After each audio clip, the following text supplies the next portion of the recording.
part of the Press Play Podcast Network. Look up in the sky, it's a bird, it's a plane, This is Jason J. Lewis, the voice of Superman on Justice League Action. This is Mark Wade, writer of Superman Birthright, and you're listening to the Krypton Report.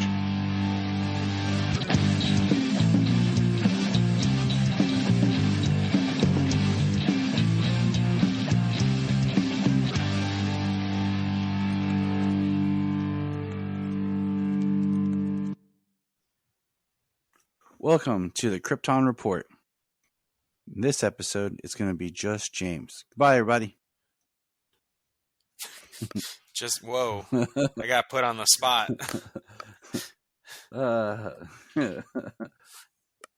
Hey, after we're done recording, let me tell you about my fun April Fool's episode we're going to record.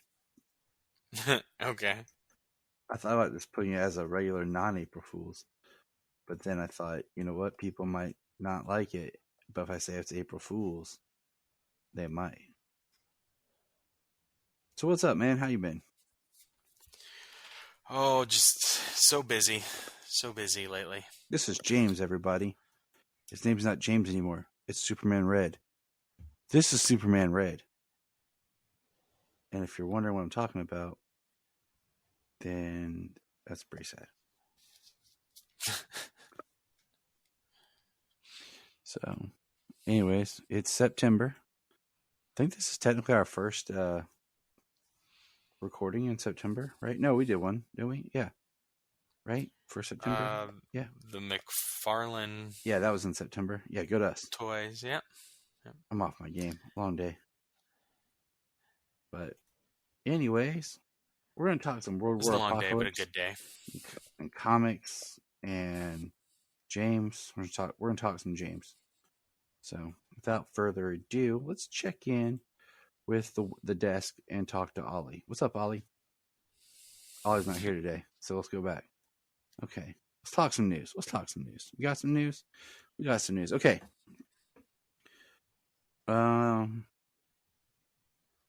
News. Yeah. Harley Quinn is given a season 4, which is cool as we're about to wrap up season 3. Have you watched the newest episode yet? That is the last episode I have not watched yet. Batman Begins Forever. Yep, it's a great title and it's a great episode. I actually heard that it's a really great episode, so I definitely have to watch it. After you do, I'll tell you. So, after we watched it, Janine and I, because it's one of the shows I do get up early and watch before I go to work on Thursdays, which, as of this recording, will be tomorrow. I turned to Janine. I have to get up extra early to watch 2 episodes. And I was like, you know what? This episode is kind of based off, well, it's not based off, but like this idea that I've had for a Batman story in a sense of a certain character trait or flaw, which I'll express more to you after you watch the episode, but it was really good. So yeah, season 4, cool. I'm interested to see where they go and what they do. Like you have 2 to go, so you haven't even seen the other one. Oh man, dang it, James. Dang it, Temp. Also, so coming up on Batman Day, which this year is also Brian's birthday. That's right, Brian has a birthday. Cinemark theaters. At least once a year. And if he'd have it, it'd be twice a year. Cinemark theaters is going to be putting Mask of the Phantasm, Batman 89, and Batman Returns in theaters. And I think that's awesome, but also sucks. And here's why I say it sucks. Is there's a lot of things that are going on now like this that are by theater chain. Okay? So it's not just a Batman Day. Like, it's just Cinemark for Batman Day. So people in Florida don't have Cinemark. Regal Cinemas is putting Trick or Treat in theaters for a day in October. and there's no Regal theaters close to me. None that I know of. I And looked up, and like all the Regals are like in these obscure like towns in Ohio, and I live in an obscure town, and there's none close to me. I actually believe I saw something today on the news about Regal filing for bankruptcy or something. That's probably why they need help. But I mean, the Regal Cinema that I used to work at closed. It's not a car dealership. It's weird. But yeah. So Batman Day, I'm taking the kids to see Batman Mask of the Phantasm, and then after that, my sister-in-law is going to pick the kids up and take them home, and then Brian and I are going to watch Batman '89 and then Batman Returns. So we're doing a triple feature. That's my birthday gift to him. So yay, Batman Day. Yay. I didn't know it was at Cinemark, though, because that's what's around me. Yep. So James, you should join us in spirit. Let's see. And then the rest of the news is not a whole lot, but we have casting news. Superman and Lois has been busy casting because they're about to start filming, I think, next week. I believe that is the case, yes. But they have casted, first of all, they have cast their villain, which we're all speculating is Bruno Mannheim. But James, tell us about who they cast for the villain. Chad Coleman. Chad. Who's Chad Coleman? Yeah. He's one of the stars of the Orville. He also played Tobias Church on Arrow. And he was Tyrese Williams on The Walking Dead. For those people who are into watching The Walking Dead. Or used to watch The Walking Dead. Yeah, I'm really far behind on that one. I gave up. But yeah, so I've seen his work. And we are speculating that he's going to be Bruno Mannheim. Based off the fact that the Diggle speech, like you said to me, was the idea of Bruno Mannheim. And then they just said the villain for Superman Lois. So, yeah. Yeah. Diggle said that Bruno Mannheim was the guy who killed that Earth's John Henry Irons. So, which, is interesting just because of the comic arc for Steel with his weapons and getting them off the streets and out of the hands of gang members and organized crime. Which could be an inner gang being one of them. Which could be a really way of just backdooring John, more of a storyline that this John picks up where the other John left off. Yeah. So that's cool. I'm excited. I've seen his work and it was good and enjoyed it. But the other casting news is interesting because I had, if we would have recorded one day earlier, I had something to throw out there for discussion. But what did we get casting news of today? Somebody has been cast as John Kent on Superman and Lois. Yeah. So Michael Bishop, am I saying that correctly? I believe so. Is an Australian actor that we have not seen anywhere. And that's pretty much it. I mean, he looks like he fits in and like just blends in, with. Yeah, he looks more like a twin to Jordan than Jordan did. You know what I'm saying? Because that's his real name. Yeah, that'll be one step easier to talk about when we're trying not to. He was in the TV Jordan movie being John, but Alex being Jordan. He did 2017. He did an 11-minute short. In 2018, he did 6 episodes of his show called Grace. beside me. He did 2019, he did a short called Shelter. And then 2021, he did a Disney Channel movie called Spin. He was in that. So really pretty much not much of anything. So okay, he looks like the missing brother in the way of like, how they did his name was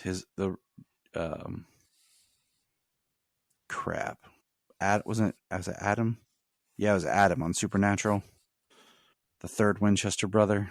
Spoiler alert. There was another Winchester. Who looked kind of like a blend of the two, he kind of reminds you of that. He looks like you mixed the two. So it'll be well cast. But what the question I was going to ask was, should they have killed John off, wrote him off, or recast? That was going to be our big discussion point. But they've recast. But still, what are your thoughts, James? Well, he had to leave the show because of some health reasons, some mental health reasons. So I mean, hopefully it works out for the best for him. So, but we've got I've never seen this guy in anything. I just say he looks like he could fit into the family. And hopefully he has some chemistry and works well. See, I don't think killing him off would necessarily be the answer. I almost feel like they should have written him out of the show. And not killed him off, but something happened where we could have started this season with a little bit of a mystery of what happened to John. And they could have found some sort of pseudoscience way of something with him. I'm not going to spitball all the possibilities, but that if Jordan, the actor, ever wanted to return, he could have. You know what I'm saying? Did you ever watch the last season of Black Lightning? I have not gotten around to that. So the one actress that played his daughter came out and said she was leaving that season. So production had started, I think, before they announced that it was going to be the last season. They shortened it. So they do this whole convoluted story of how all of a sudden, basically her atoms get rearranged and she comes out as a different looking person. And they have to give her a different name and say she's the cousin or something. And then they had to you could tell, clumsily create the storyline of what she was doing and then reintroduce the original actress for the last episode because she came back because they were ending the series. So it was really interesting how they just kind of did it. But I do remember her being recast for that last season though. So yeah, if you just kind of see the way they clumsily do it, it's yeah. Honestly, I just think you should try to obviously the actor is the one who has to deliver, so I just think you try and welcome him and then progress as though nothing even changed. Yeah. It's the same John. Yep. Sorry, he doesn't look the same, but it's a job. That's something that people do have to kind of remember about this, that it is a job. It is. But that's all I got for news. Short and sweet. Not a whole lot, which can be a good thing right now, being a DC fan. We're going to press pause and hear a few words from our other podcasts on Press Play Podcast Network. Hello, Brooks here with the Books with Brooks monthly book club podcast. Here's how Books with Brooks works. We read one book a month and then we talk about it. Classics like Stephen King's The Shining, debut novels like We Are the Brennans by Tracy Lang, and tons of other compelling, life-changing stories, one book and 1 month at a time. So come read along with us and then listen in. If you are like Tyler and James and can't get enough super talk, check out these other podcasts. Digging for Kryptonite, Supergirl Radio, The Last Sons of Krypton, the Superboy Legacy Podcast, All-Star Superfans, Superman the Animated Podcast, The Aspiring Kryptonians, Always Hold On to Smallville, Caped Wonder, The Geek of Steel, and Truth, Justice, and Hope Podcast. This is Dan Jurgens, and if you want to have a good time, keep listening to the Krypton Report. But what we do have, James, is some comics. No, We do have a few comics. I got 3 over here. Yeah, that is what I have as well. So let's go grab them. Well, I got mine. I've had them sitting here right next to me. All right, which one would you like to do first, Mr. James? Well, I suppose since, I don't know, right? They're both kind of wrapping up a storyline. I say we do World's Finest first. That's what I was going to go with. World's That's the one I'm pulling out. World's Finest number 6, First Flight of the Flying Graysons. I liked this issue because it does wrap up the storyline, but in a way, it's also almost a one-off. Now, let me ask you, did you read any of the... There's an ad... Oops, excuse me. I read the Tom King's Riddler One Bad Day. Okay. It was okay. I'm really looking forward to the Two-Face one. Hopefully it doesn't suck. And if it's good, we'll talk about it. But if it doesn't, I'll just cry. But the Tom King one was okay. I was kind of hoping for something more, but it just kind of left me more. I feel like Tom King's very hit and miss. Like, he's a good writer, but sometimes I'm left like, but World's Finest. I can see that. By the great Mark Waid. A long time ago. Take us there, James. Okay. A long time ago. So last we saw Robin, he was lost in a time stream. He seems to have, wherever he emerged from the time stream, he did so on where the tomb of Neza is, and he leaves a note for, maybe I'm spoiling that. Nah. He does leave something behind underneath the rock, because that is how I believe they... I read this book last week, so I'm kind of going off. That's coming out of memory there. You're fine. So we see Robin. He's banging a rock and a knife against a stone, and then we cut to Cordell Maltese, H92, with the Thurkis. With the Thurkis. And if you don't know why I'm saying it like that, then why are we talking? But continue, James. Yeah, so we're at the circus, and a guy has a gun. Guy has a gun pointed at the lion. He's going to shoot the lion. And Robin stops him. Says, Caesar, don't. He believes that more is going on. Here, people are dying, and the animals are being blamed for it. Yeah. And, we get some talk from Robin, and he as a detective, clearly knows that these things aren't what they appear, just because of what people say and evidence they've planted. Robin, with his future foresight and detective skills. I mean, yeah. He's He has the skills and knowledge, but not the tech. Not all the tools.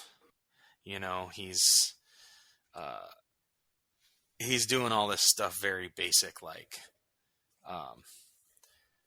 But the lion is said to have killed somebody, and then Robin actually goes in and gives the lion a hug to collect some blood off of its paws.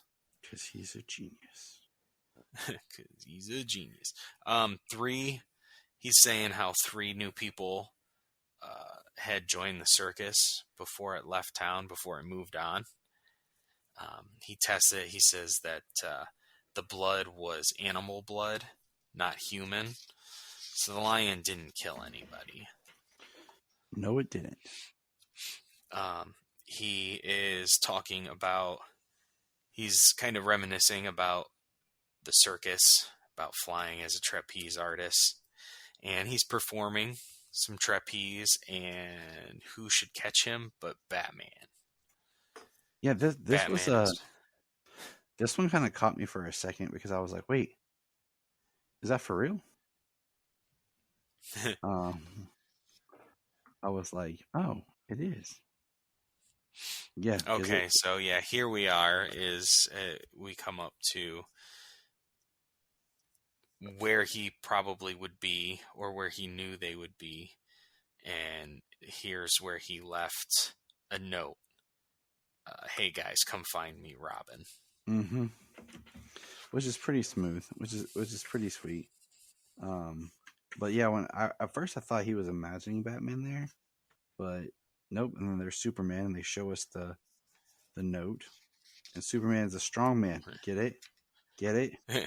Yeah. Who's got some, get it? Kind of his inspiration. Who's got some female attention, doesn't he? Yes, he does. Yeah, they don't leave you with any time. They tell you right away, like, this is Batman, and then the next page, yep, this is Superman. They've come back for him. And Robin's telling him about what's going on. I like their little cheeky interaction. I prefer working undercover. Well, aren't you a master of disguise? He's wearing no shirt and no mask. Mm-hmm. That's how he rolls, James. Yes, sir. He likes to stick out and be ripped. That's how I go undercover. That's how you go undercover? Hey, makes sense. I like to stand out, like Powerline says.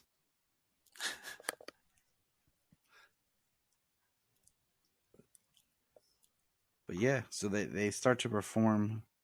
Batman and Robin are performing while Superman's checking some stuff out. I think this is what's interesting, where he says there's a fire and Superman's using his breath to put it out, and he says the whole tent is waterproof with paraffin. You'll just spread the flame. And as they're running, Robin's like, this fire's a distraction.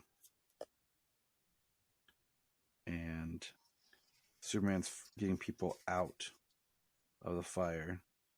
And then my favorite is Robin grabbing the tiger's tail. He literally caught a tiger by his tail. Grab a lion by its tail. Yeah. The expression is catch a tiger by his tail, but you know what yes, I mean. Yes, sir. Yeah, it's a lion in this case, but you know what I meant.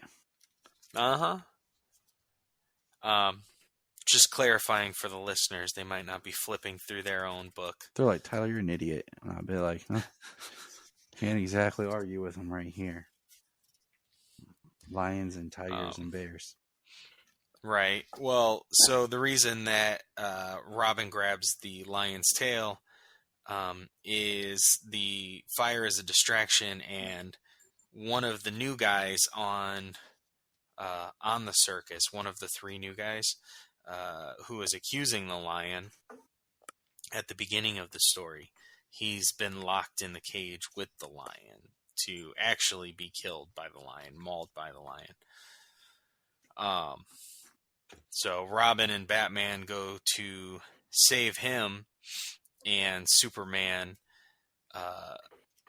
uses a whirlwind basically to draw the fire up and out of the tent before the whole thing burns down on everybody. Yep. Which is a pretty cool Superman move. That's they've done that in a number of mediums of Superman. It never gets old. It's kind of like seeing heat vision. It never gets old. Yeah. We enjoy it. So, and then meanwhile, Robin says, "I have a murderer to nail." we have the guy stealing money. Good old easy breezy money. And we find out that the 3 guys that joined the circus had robbed a place, robbed a First Bank of San Diego. Yep, and they were killing one of the guys, so it was 50-50, but the lion tamer caught it, and he cut himself in, basically. But he wanted to get rid of them so he could take it all for himself. And yeah, they basically decided to take it down to 50-50 again, and then the lion tamer was like, "Nope, I want it all." Agreed, man. So, Robin knocks him out, and he gets arrested. And the circus survived. The tent is still, says they were too busy wondering how, in the night, a brand new tent mysteriously appeared. Mm-hmm. I wonder how that happened. Mm-hmm. Mm-hmm. Maybe our boy Superman had something to do with it.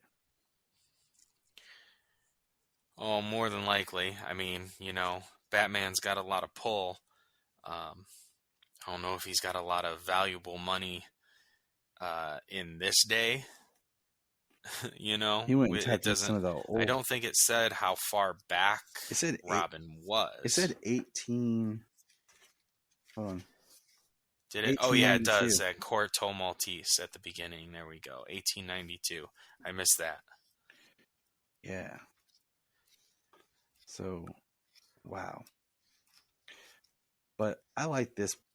It was a very much of a... I don't want the term throwback, but that's what it was. It felt very much like a good old throwback kind of issue. Just a good adventure with Batman, Superman, and Robin. Yes. Yes, sir. Not super heavy and bogged down by a lot of stuff. Just hit the bad guy. Just a nice little detective story with some homages. Mm-hmm. Now, my next question for the next one is Action Comics 1046. James, what cover did you get?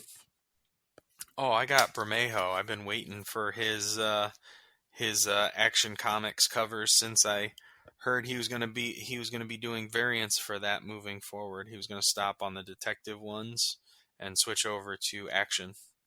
Now, here's what's interesting is he just had that book released, Dear Detective, which is basically a story being told with very minimal words, but it's all of his variant covers.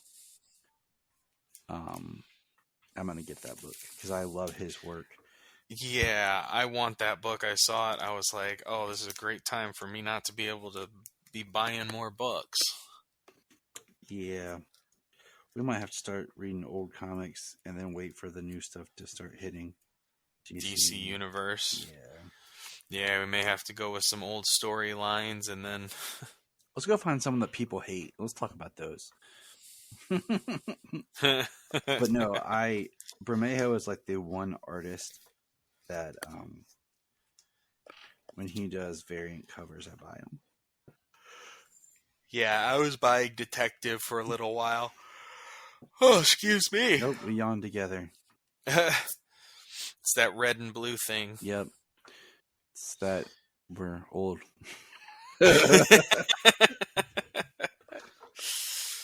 Yeah, I'm ready for bed. I had a good workout at the gym today, and when I was there and hitting it, I was like, dang, my energy level feels low.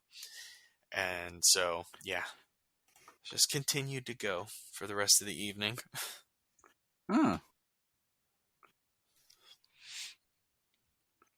So, all right. Well, let's take our listeners on Action Comics 1046. This is an adventure book. Are we ready? I am ready. Ooh, okay. So we start off with Superman looking at what looks like a giant bug. Worm. Serpent of some sort. The writing on the walls has a lot to say about gods. And basically he's fighting it. And he does what Superman does. You know, he takes it out. He's trying to get to... It's like they bust through the doors, and it's kind of this weird, unhinged dimension plane world where he's got to jump on like pieces of Genesis to get to an island where there's like a building castle. It all makes sense when you're looking at it, but trying to like talk about it's ridiculous. And then there's like a ghost hologram of like a kid who's asking him what he wants. She says, "You're not like the others. Go back, unblooded sword. This is not for you." He's like, "I can't. Then you'll die here. The warrior who came before you carried many slain and sacrificed much to reach these halls." And basically, he's like, offering nothing. I certainly not people's lives. I'm here to save lives. When that's done, I'll go. And then the child's like, "Answer my riddle." And then, well, that's kind of like the answer that the child was looking for. mm-hmm, it's all a riddle. It might have burst into flame and destroyed him right there if he didn't pass the first test. And so, to the father, a daughter. To the father, a daughter. By her will, there are 3 brothers. The 4... I'm not going to read this whole thing, but it's a big riddle. Okay? It is a nice long riddle. And then it says, basically, it says, "Name the gifts given, warrior, and which gift our father prized above all else." And Superman, looking at stuff, says, "The father's gifts were fate, time, life, and memory. But the father's favorite gift was none of these. His favorite was his daughter, the gift that he was given." And he does the puzzle box. Basically, it's like a puzzle, like cube, but it's not a cube. What would you call that? Well, thing? it kind of looks like one of the puzzles that the kids were doing that he made for the kids. Right. And then the giant door opens a step forward, Superman, and claim the fire of Algren, if you can. It's like a giant, huge dude with like a Viking-looking sword of power. It says, "Algren, I presume, of all Algren I be mere shade, less than a faded echo of the god of gods, but I have strength enough to protect his divine spark." So they start to battle. And page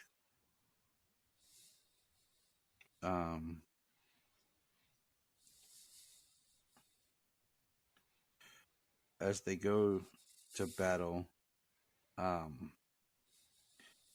the hologram-looking child spirit, Olgren, goes to smash. Superman yells no and pushes it out of the way and realizes that the child can control the giant person and says, "You would give your life for an unliving child, a thing of graven light and memory."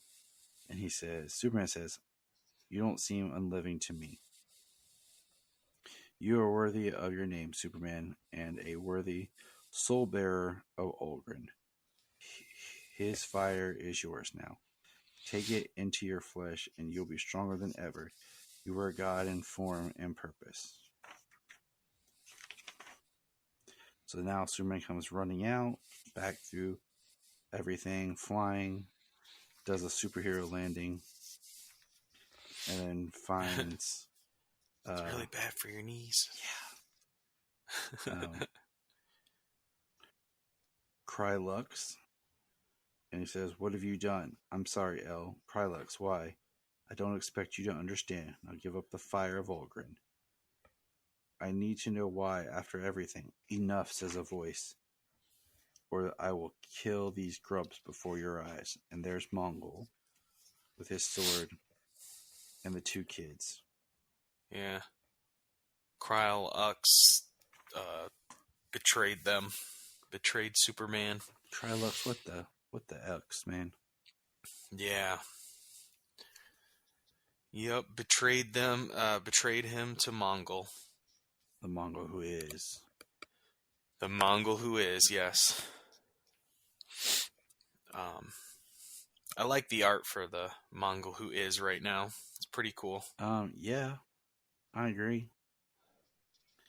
And then there's been a couple of different art styles for this arc. So, A World Without Clark Kent Part 3. That's what we should go back and look at all the art. Because then we get to this World Without Clark Kent Part 3 where we have Steel, Superman, John Kent, Superboy, Supergirl, and the Superman of China fighting Conduit, and the art is just okay. It's kind of a letdown when you come from the art of the actual book, and then you're in the backup art, and it's just But basically, They defeat Conduit. It was kind of a letdown, but it was nice to see all the people together. I mean, was it Riccardo Federici? Like, he only did like 2 issues or something like that? Maybe 3? I thought he was going to do more. Because when he took over, it was really, really good.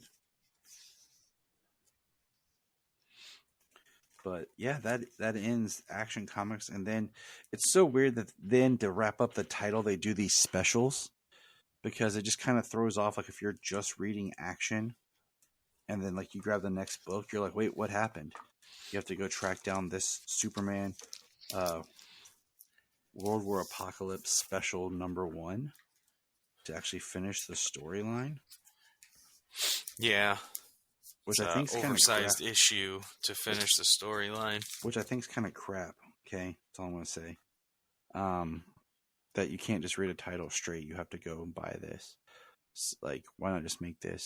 And here's the thing. So, well, and then I got the cardstock cover, because it doesn't have like all the artist and writer and all the names and stuff on it. It's just got the Let There Be War DC Superman Warworld Apocalypse. It almost looks like a 80s action sci-fi movie cover or something. I just got or the a regular cover of an album or something. You know what I'm saying? Yeah, I just got. It's the same artwork, but it's just got a little bit of a different.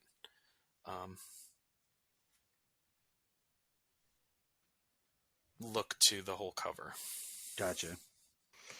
Because I was trying to figure this out. I was talking to Grant Richter over with the Truth and Hope podcast, and I was like, I feel like this is now catching Superman up to, like, because the next thing is him and Current, like, he's back on Earth, and then would that tie into, like, what's currently going on, where all of a sudden it jumps to him being back, and then it would be the storyline of death of the Justice League. You know what I'm saying? And then Dark Crisis. So, like, this is all going on before that. He's like, I hope not. I'm like, I kind of feel like it is, but we'll see. Yeah. Because they got to get, if this is current continuity Superman, like, they have to get him back just so he can die with the Justice League. But anyways, so let's go, James. You take it. So, well, I opened up the book, and first thing I saw was the Superpowers McFarlane ad with Darkseid and Superman right there, and I was like, man, I want those figures. I just got Superman so far. And side note, if anyone didn't listen to our McFarlane episode, we saw him and bought Sayla the Green Lantern John Stewart for Christmas. Ooh, nice. So because John Stewart's her favorite Green Lantern, and that's the only like John Stewart toy I can find that's in a decent price. That's good for just playing with. Yeah. Well, I like this. I like the design of Darkseid on this line. Kind of New 52-esque, maybe even. That's one figure I wanted was the New 52 Darkseid, where he was like super huge. I want one of those. Yeah, that super huge one. But you know how expensive it is now? Yeah, I thought about selling. Because they don't make it anymore? I thought about selling Brian for it. Yeah. You'd have to at least sell a kidney. One of his kidneys for it. We'll figure it out. Brian, yeah. Well, if you sell Brian, get two. Okay. I want one. He should fetch two. We love Brian. We're just giving him. He's not here right now. So, yeah, he'll come get us for that. Like, guys, what the heck? Right. So we open up the book and there's battle going on. Yeah, there is. Yeah, lots of battle. We got Midnighter here, and then we see Omak and Black Razor and Apollo coming in. So yeah, there's a big battle going on here. This is like the final battle. It's on all fronts. One of the things Superman talked about like 2 issues of Action Comics ago, when they were setting up the plan, and then the whole last issue was just Superman in the Olgren battle. In the place doing the test to get Olgren's fire. So yeah, big battles going on, battles ensuing. Manchester Black is back. They have Enchantress back. I love that Midnighter have Superman's like symbol as a shield on his arm, and he has a makeshift Superman cape. Right. Enchantress Then we fighting Apollo with Manchester. Yeah, that's pretty cool. Then we go elsewhere on Warworld, and Superman is talking to Krylux. What have you done? You've been working with Mongol. He says, surely you didn't lead Mongol to our camp, to all the Philosians. You couldn't. You did. For God's sakes, why? And Mongol's just demanding the fire from him. Saying that he'll kill the grubs in front of him until he gives him the fire. And one of them, she jumps up, screams no, and kind of jumps at Mongol, but he picks her up by the throat. Otho, not Otho from Beetlejuice. Otho the Philosian. And then Mongol runs Osul, the young boy, through with a sword and throws him down dead in front of Superman. Superman says, you killed him, flying, screams you killed him, and jumps at Mongol and hits him real hard in the face. And they begin to fight. We go to the Star Forge of Engine City 1, where Natasha and Orphan, and they give a name to this guy. I'll have to get it here in a second, because you need to know it, because he sacrifices himself. Yeah. But they are up against Teacher and Darling, which is the machine that Orphan was like born into and protected by, back in that issue. And Orphan has, what did they call that? They called those little triangles something. Now I can't remember what they referred to them as. It's not a mother box. It's an orphan box, isn't it? Orphan box. That might be it. This is what happens when you read a lot, and then you start to forget. Like, oh man, I need to read like 7. I need to read the whole story back to back to back to back, and then talk about it. Yeah. Well, this is quite a long storyline. Yeah, it is. Superman in Action Comics. He went. He left Earth quite a while ago. That's why, just for the listeners, we're going to do Superman Space Age all in one sitting. Because that first book was really awesome and big. But there's no way I'm able to spread that out. So he pulls out the orphan box, and Teacher is like freaking out. Get that thing away from me. And he just obliterates Teacher with that box. Yeah, he does. And Orphan says, "It is well, darling," and kind of merges back with the machine. And Natasha says, "I think we should have been more afraid of Orphan than we were." That's true. And they say, "Wire your reactor into the Starforge and hurry. The fate of Warworld will be decided in moments, and if any one of us fails, all fail." And jump back to the big fight that's going on. Enchantress is trying to reason with OMAC.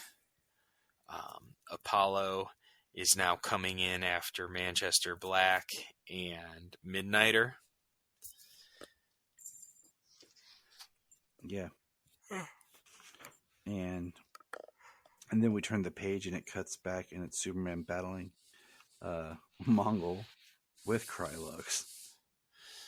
Yeah, it's pretty cool how they go from battle sequence to battle sequence. It's like a Star Wars movie. Nice and edited. Yeah, cut into all fronts of the battle that are happening at the same time. Mm-hmm. So you have Superman takes the blade that has the fire of Olgrin and goes over to the boy and basically gives it to him, and it brings him back to life. And it says, "You waste such a treasure on a worthless stray, knowing that your strength is now lost forever, that you will surely die. You would choose weakness and death for nothing? Why?" And Superman says, "This is why you could have never have won. Now get up and fight." Yeah, pretty sweet. We cut back to Apollo and Midnighter going head to head here, and got a nice rumble. And we'll take it from here. Midnight, the Justice League has your back. And we got Jon Stewart, Martian Manhunter, Cyborg, Aquaman, Wonder Woman, Flash, and Batman. They're holding Apollo down. And they're working on taking out the stuff that made him like the made man or whatever. And for a split second, I really thought they were there. And I was a little pissed. Yeah, I thought they were there too. I was mad because I was like, you guys didn't come when Clark originally asked you to, and now you're going to show up. But we find out it was a vision illusion by Manchester, and it's actually Apollo rips out the stuff himself. It's pretty intense. Yeah, that's what it appears like. And it's pretty good. And then we got Midnighter and Apollo, husband and husband, reunited. And then they're all together as one. OMAC says she's done fighting them, that she's sorry, that she's only did what she did to save Laya, and that she needs to, and that she asks for their help to get her back. Cut back to the Starforge, and Leonath. He's he's the smith that Natasha's been working with. He's the one who's kind of helped her along the way. He gets shot up by a bunch of the Warzone, and she says, "You're hit bad." He says, "Natasha, our Genesis device will do what it was meant to do. I will see to it. If you would do me the kindness, buy me a bit of time." And she says, "You'll have all the time you need, Leonath." And he heads in. He opens up the Star Forge and takes their Genesis device, their Genesis reactor, into the Star Forge, and it turns it into a white star. Dun-dun. Yeah, and we cut back to the fight between Mongol and Superman, and it's a pretty drag-out battle. They're exchanging blows. Mongol looks like he chops Superman's sword down, chops it in half. Superman gives him a nice big hit with the shield, next with a right, sends Mongol to the ground, says, "You're done." And Mongol uses his chest jewel, which is something. It was in this story. Yeah, but it was so long ago. It was ago. from an alien. Remember that they killed the alien and took his armor, his outer, and that's kind of been passed down from Mongol to Mongol. Yeah, it's kind of like the first Mongol. Mm-hmm. The origin of Mongol. Yeah, and he blasts Superman with it and says, "So dies the Superman of Earth." And it says, "The dead will never belong to you, Mongol, as heat vision comes from the sky." And Superman is supercharged. He's got like lightning around him. Like veins of energy running all over him and around him. And then Mongol giving a speech and just ran through. Cryolux is powered. He's super powered, and he put his hand through Mongol's chest and killed him. And then all of the Philosians all get super powered as well, and they start taking down all the Warzone. Yeah, they do.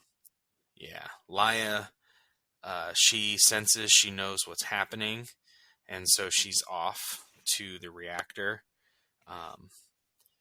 Omak asks to be sent ahead of her so she could get there in time. And Black Razor is coming in, and Omak arrives in time. She grabs Laia and takes her into the White Star, and it actually separates the Black Racer element from the Death element from Laia, and because it's like Genesis or something, Mm-hmm. it revives her. Yeah. She says, "I feel different. I know things I didn't know before." And she says, "I'm going to make you better now." So I'm kind of wondering if she actually has an ability, if she's going to be able to heal Omak or something. The being that was separated from her kind of transforms, and in the back it almost looks like a version of the Black Racer. Yep. Like the embodiment of death. Yep. Typically fourth world stuff. And takes off. Yep, and takes off. That won't come back into play. Oh, I'm sure not. And we go back to where Mongol lays dead, and Superman is talking to Cryolux, and he is saying how everything he did, he led Mongol to the Philosians, he, what do you say? Says, you, with your wife and son, your home, your heroes, welcome, awaiting you. How could one such as you understand what I've been driven to? To kill Mongol, I needed the fire of Ulgrun, but I couldn't reach it on my own. I let Mongol discover our people's existence on Warworld, our ties to Krypton, and gave him a few hundred rebels who had been weaned on your legends to convince him of my loyalty. Those people he strung up outside the arena, your own people, Krylux. They're dead because of you. Yes, but Mongol is as well. I taught him the secrets of Genesis and the Necropolis, and in return, he brought me the weapon I needed to kill him. He brought me you. That's something. Yeah. I mean, that cuts Superman deep. And he says, I have to go, El. There are others who have to answer for the raising of New Falasia. It would have been easier with the fire of Ulgrim, but I'll see it done all the same. I count you as a friend and ally, El. I hope that when my work is done, we might be so again. Superman says, I don't see how that's possible. Perhaps not. Even so, you taught me to hope. And then we see everybody celebrating all around. And we see Laya carrying Omak. We see Superman with the boy and the girl. We see people cheering they won. Yeah, he says, with my newly restored hearing, I hear celebration. Chants of Balana, Gaul, and Unblooded Sword, and Truth and Justice. We won, we won. Weeks later, the planet Daxam, the receiving hall of the Lord Premier of the United Planets. And basically, Krylux shows up and calls him out that he was Mongol's puppet. So there's an open story thread. I want you to know that the Phalosian father whose children you murdered still lives, that I have power that I didn't have then, that one day soon you and your United Planets will beg me for mercy, the way I once begged you. And then the story ends with Lois writing, and she gets flown out of the building and it's up in the sky with Superman. And he's in full Superman costume. He even stopped to change to kiss her. He couldn't have shown up half naked just wearing his loincloth, could he? Nope, he had to go classic. I don't see why not. I know. She might have thought that was pretty awesome. Yeah. She probably would have loved to see him in his gladiator getup. She would have been like, whoa. Right? But hey, that was a awesome storyline that just concluded. I look forward to seeing where Philip Kennedy Johnson takes it in the future. Yeah. Now, I flipped to the last page, like all the way to the last page, and there's an ad for Batman vs. Robin, which is a story we know that's come out that Mark Waid is going to be writing. It was teased in I think the end of issue 5. Mm-hmm. Is he still doing like a World's Finest, or? As far as I know, he is. Yeah, I don't know. I was just curious. As far as I know, he is. And I'm curious in the Batman vs. Robin, just because Waid is writing it. So. Yeah. Won't be something that I can pick up, but definitely look at it. So yeah, I might have to. I don't know. We'll see. We'll see how I'm feeling. If so, I'll just. I mean, I want to read it. It's like you said, it's Batman versus Robin, and it's Mark Waid writing it. So, and I suspect that it's going to be a little different than the Batman and Robin dynamic that we got on in World's finest these last 6 issues. Right.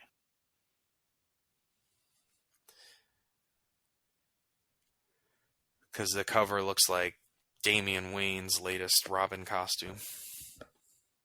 Right. So, all right, everybody. Let us know what your thoughts are. And remember,